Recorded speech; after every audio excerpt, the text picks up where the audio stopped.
Hello. What is Abhyasa Ashram? People wonder sometimes what the ashram's about, so I thought I'd give you a little message to let you know, to answer that, or at least attempt to address that question. I can remember, I can remember some years ago thinking and saying out loud to people, I don't know if I ever want to have an ashram. I'm not going to put any energy into making it happen. And I playfully found myself saying, if you have a big ashram, you have big problems. If you have a little ashram, you have little problems. If you have no ashram, you have no problems. So I was very, very much in the mode of saying, I do not want to put any energy into creating an ashram. I have been around some ashrams, and it can be kind of a nightmare to have one of these kind of places. And I thought, I don't want to make life more complicated.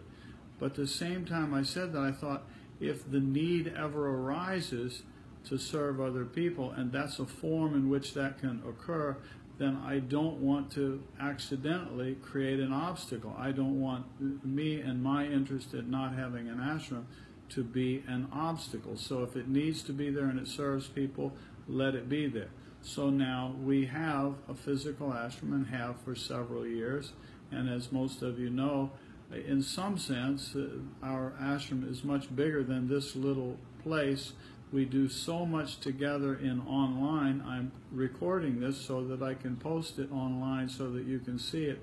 So in some sense, our ashram is really, I don't know, a cyberspace ashram, I suppose you could say.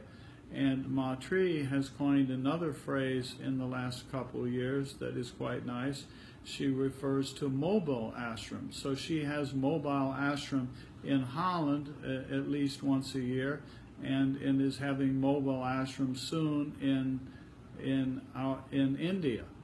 And so basically saying, go somewhere else and have a space for a short period of time and replicate the daily schedule of what we do here in our ashram in Florida, and have a nice time together and create a temporary ashram. She calls it mobile ashram. So we have, in a sense, we have three ashrams. We have a physical, solid material bricks and mortar ashram, small place, and we have, so to speak, cyberspace ashram, and we have mobile ashram concept where we go here and there. But I wanted to read to you a statement that is the legal statement. When we incorporated the ashram, we had to file legal documents, and I thought I would read that to you. It's also in the Abhyasa Ashram Satsang group page.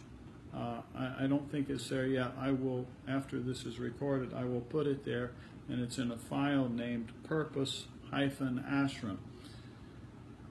And this is, I want to read this to you, this is the literal statement of purpose of Abhyasa Ashram Incorporated, which is a 501c3 in U.S. government language, non-internal revenue service code, non-profit organization. And these are the statements of purpose of the organization. I put a tremendous amount of thought into this, and over a pretty long period of time, had great legal help helping me put together the format of the legal documents, but I had to mostly create the wording here, and I worked very hard to make it accurate, and I read this from time to time. We have a copy of this stuck on the wall when you come in the entranceway of the ashram.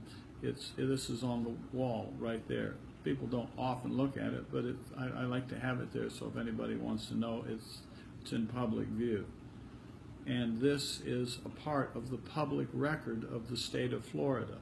So anybody can read this by going to the state of Florida incorporation website, document, whatever you call that thing. And these are numbered. Specifically, the corporation's purpose shall be: 1, to provide a community of meditation and contemplation. I want to pause here to comment that I put great thought into this, and to me what this is all about is community. It's of people of approximate mind, and so that's what it's about. We don't need an ashram or anything like that to study, books and to sit at home and do meditation. So why do we come together? Community. Anyway, purpose 1, to provide a community of meditation and contemplation that is devoted to training and nurturing those who deeply long for the direct experience of union with the eternal, pure center of consciousness, the bliss of being that is one with the absolute reality, as the wave who seeks to remember it is one with the ocean. Parentheses, one word for that union is yoga, close parentheses. 2, to provide practical instruction and training in the diverse teaching and practices of meditation and contemplation of the over 5,000-year-old tradition of the Himalayan meditation masters, as represented through the lineage of Swami Rama of the Himalayas and the orders of Shankaracharya, which are captured in the Yoga Sutras of Patanjali, Advaita Vedanta, and Samaya Tantra, or parentheses, Sri Vidya, close parentheses. 3, to make known that the goal of sadhana or practices is the highest joy that comes from the realization in direct experience of the center of consciousness, the self, the Atman or Purusha, which is one and the same with the absolute reality. 4, this one has a bunch of words of different approaches of yoga as if they are separate. They really are one. But I put them there just so that it's inclusive. Number 4, purpose. To teach the classical approaches of Raja, Jnana, Karma, and Bhakti Yoga, as well as Hatha, Kriya, Kundalini, Laya, Mantra, Nada, Siddha, and Tantra Yoga, so that meditation, contemplation, mantra, and prayer finally converge into a unified force directed towards the final state, piercing the pearl of wisdom called Bindu, leading to the Absolute, with capital A, Absolute. Purpose number 5, to provide these principles and practices in ways that emphasize the practical application of the principles so that people may advance on the path of direct experience of the higher realization. Purpose 6, to provide these teachings and practices in non-sectarian and non-denominational ways such that they are applicable to all people of all religions as intended by the Himalayan sages. Purpose 7, to respect diverse self-awareness and yogic teachings of the many spiritual traditions and religions in a non-denominational spirit, acknowledging that all religions, denominations, and sects, as well as the whole of humanity, while having many beautiful and unique cultural and societal colorings, have emerged from the same source. Purpose 8, to provide proximate and distance educational, instruction, teaching, or training services, including but not limited to classes, conferences, courses, online programs, one-to-one sessions, training, retreats, schools, seminars, training programs, and workshops related to these teachings and practices. 9, to provide benevolent support or funding for charitable causes deemed to match the values of the corporation.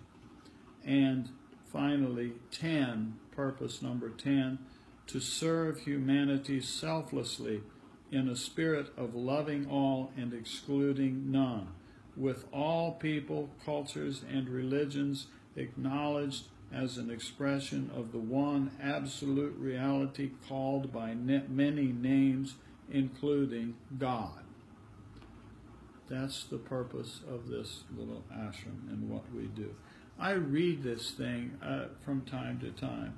I guess probably every couple months. There's no schedule, but I just grab the thing as I did today and take a look at it and read through it, and just so I can double check with myself. Are we on track? Is it still accurate?